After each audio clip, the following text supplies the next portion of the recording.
এখন ঘড়িতে বাজে হচ্ছে 8:05 আর আজকে হচ্ছে 26শে জানুয়ারি, ৭৬তম প্রজাতন্ত্র দিবস। আর এই আমি বাপির সাথে এখন যাচ্ছি হচ্ছে বিয়ে বাড়ি।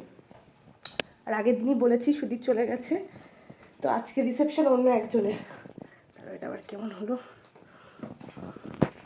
তো এই হচ্ছে আমার ফুল লুকস। এই যে এই সালোয়ার কামিজটা পরলাম, এই কালারটা আমার খুব পছন্দের, ভাল লাগছে। দেখো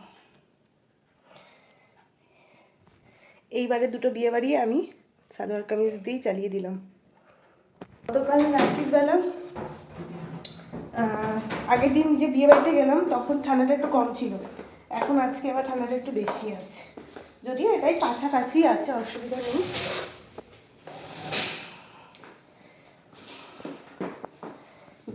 বিয়ে বাড়ি জানুয়ারি মাসে শেষ হতে চললো। গিফটটা নিয়েছি আমি, চলো চাও খাইনি, একেবারে বিয়ে বাড়িতে গিয়ে কফি খাবো। হয়েছে তোমার? এই যে বাপিও নামছে, আসো। ফুলগুলো আর একটু বড় হতো নাকি এরমই হয়? এরকমই হয়। এইবার এক কালারই দিয়েছো নাকি? অরেঞ্জ কালারটা দাওনি, ওই দিকে দিয়েছো। দেখো আমাদের বাড়ির ইনকা ফুল। হাঁটতে হাঁটতে বিয়ে বাড়িতেও পৌঁছে গেছি, একদম কাছে এগুলো, ওই জন্যই সুবিধে। আর এখন প্যান্ডেলগুলো কি সুন্দর করে দেখো, ডেকোরেশনগুলো। এই যে এদের হচ্ছে রিসেপশন আছে, চলো উপরে যেতে হবে।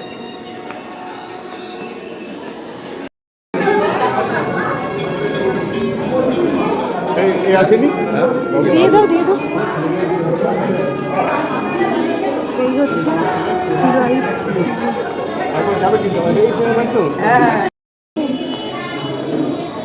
এখন একটু ফুচকা খাই। তুমি খাবে? প্লেট নেবে? এটা ভেজ নিলে কেন?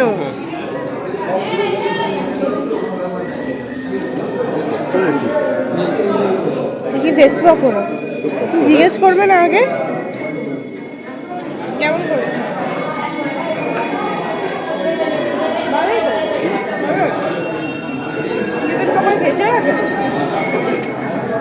খেতে বসে গেছি। এই যে সুমন্ত তানিশার রিসেপশনে, দেখে নাও কি কি আছে। ফিশ কাটলেট, স্যালাড, সস, মটরশুঁটির কচুরি, কাশ্মীরি আলুর দম, চিকেন বিরিয়ানি और সাদা ভাত, চিকেন কষা অথবা মাছ, চাটনি, পাঁপড়, কালাকাত। তুমি যদি চিকেন বিরিয়ানি নিতে না চাও তুমি সাদা ভাতও নিতে পারো। হ্যাঁ আচ্ছা, অল্প একটু নিও।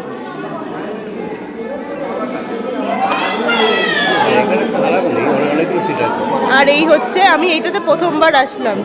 দেখি নাম কি? মধুবনী। মধুবন। তো অনেকগুলোই সিটের ক্যাপাসিটি রয়েছে, কিন্তু এটাতে একটাই অসুবিধা যে সিঁড়ি ভেঙে ভেঙে অনেকটা ওপরে উঠতে হচ্ছে, তাই একটা ফ্লোরে নয়। আমি এটাতে প্রথমবার আসলাম। এটা হচ্ছে ফিশ কাটলেট, তাই তো?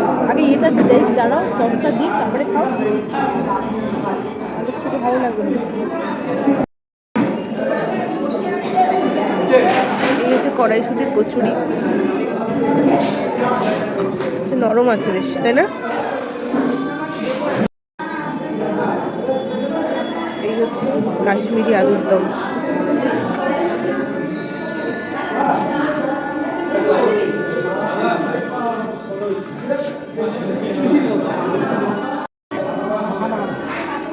ব্যাস রাইস। হ্যাঁ এই হচ্ছে আলু আর লেগ পিস পড়ে গেছে, আর হচ্ছে বিরিয়ানি, তার সাথে হচ্ছে চিকেন কষা। বাবা নিয়েছে হচ্ছে সাদা ভাত, তোমাকে দিচ্ছে না। সাদা ভাত আর চিকেন কষা বিরিয়ানির মধ্যে অপশান আছে।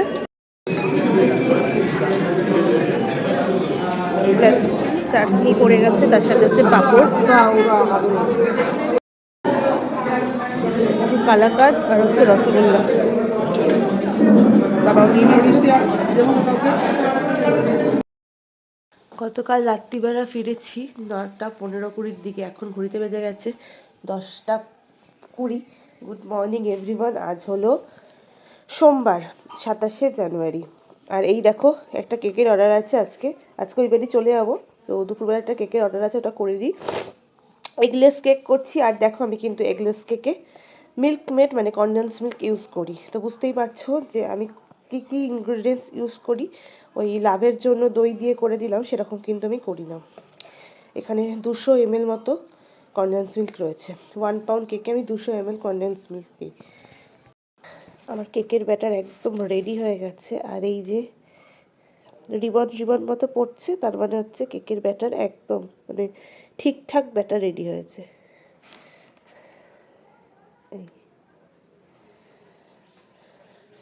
আর এই এগলেস কেকটা খেতে যা অসাধারণ লাগে না, যেহেতু কনডেন্স মিল্ক দেওয়া থাকে। তো এই হচ্ছে রেডি হয়ে গেল আমার কেকের ব্যাটার। আর এটা হচ্ছে 1 পাউন্ডের 6 ইঞ্চ মোল্ড, তার মধ্যে দিয়ে দিয়েছি। দেখো একদম পরিমাণ মতো হয়েছে। এবার কেকটা প্রিহিট করতে বাবা দিয়ে দিয়েছে, মানে ওভেনটা প্রিহিট করতে বাবা বসিয়ে দিয়েছে। বাবা এগুলো আমার সাথে করতে করতে অভ্যস্ত, মানে যেটুকু আর কি দরকার হেল্প লাগে। এই যে প্রিহিট হচ্ছে, আর এবার আমি দিয়ে দেবো হচ্ছে কেকটা।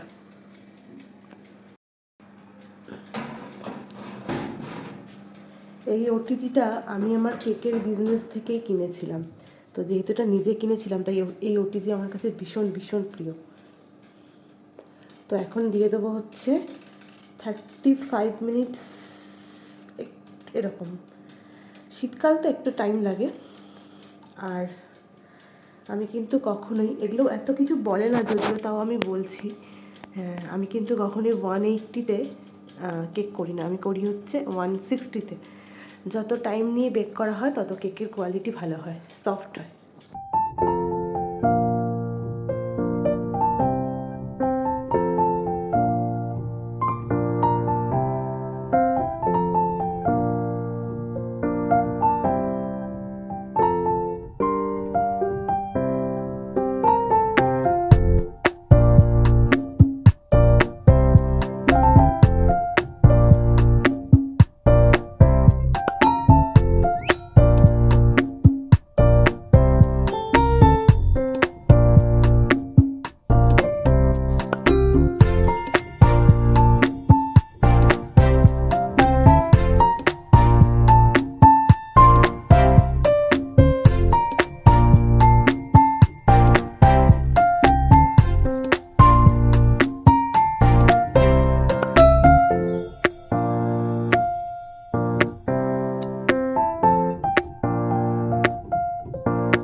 তো এই হচ্ছে কেক, শুভ জন্মদিন মা লিখে দিয়েছি।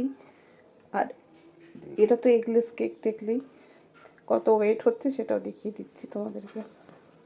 0-তে দিয়েছি, দেখো 678। এটা হওয়ার কথা হচ্ছে 453 পয়েন্ট সামথিং। তো কেকের কোনো ঠিক থাকে না কোন কেকের কীরকম ওয়েট হবে। এগলেস কেকের এটা ওয়েটটা একটু বেড়েই যায়। কি রান্না হচ্ছে সেটা হচ্ছে, বাপি আজকে নিয়ে এসেছে মেয়ের পছন্দের শঙ্কর মাছ। অনেক দিন পরে শঙ্কর মাছ নিয়ে আসলো। আজকে যেহেতু মেয়ে বাড়ি চলে যাবে ওই বাড়ি, তার জন্য নিয়ে এসেছে। তো লবণ, হলুদ, লঙ্কার গুঁড়ো আর হচ্ছে তেল দিয়ে মাখিয়ে রেখেছি। এটা তো পুরো একদম মানে মাংসের মতো রান্না করতে হয়। আর এখানে মশলাটা বাপি করে দিল, আমি সব দিয়ে দিয়েছিলাম। এই হচ্ছে মশলা। তেলটা গরম করতে দিয়েছি, একটু গরম হোক। আর বাপি কি করছে দেখবে, দেখো বাপি হচ্ছে মেয়ের পছন্দের লাল শাক নিয়ে আসছে। বাকি এগুলো সব কেটে কুটে সব রাখবে, তারপর তৈরি করব। আর এখন ঘড়িতে বেজে গেছে হচ্ছে 11:30। আমি 4:35 ট্রেনটা ধরবো। শঙ্কর মাছ খেতে আমার ভীষণ ভালো লাগে, বহুদিন বাদে শঙ্কর মাছ। শঙ্কর মাছ তো সবসময় পাওয়া যায় না, তো শীতকালটা একটু পাওয়া যায়। আর আগের দিন যে বিয়ে বাড়িতে গেছিলাম ওই দাদার কাছ থেকেই আবার মাছ নেয়, খুব ভালো মাছটা। তেল মাখিয়ে রাখলে ছিটকায় না, আঁশবিহীন মাছ তো।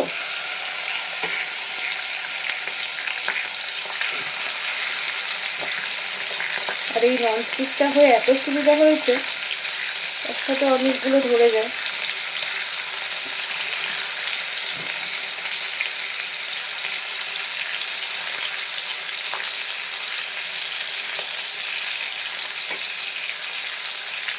সবগুলোই ধরে যাবে মনে হচ্ছে।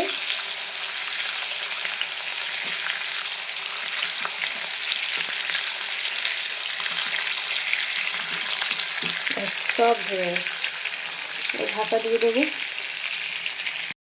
দেখো আমার শঙ্কর মাছ কিন্তু একদম রেডি হয়ে গেল। কালারটা দেখে বুঝতে পারছো ভীষণ টেস্টি হবে। একটুখানি টেস্ট করে দেখলাম ঠিকঠাক আছে সব। আমার মতো কে কে শঙ্কর মাছ খেতে ভালোবাসো কমেন্ট করে জানিও কিন্তু। গরম মশলা দিয়ে দিয়েছি, একটুখানি ঢাকা চাপা দিয়ে 5 মিনিট রেখে দিলেই হয়ে যাবে।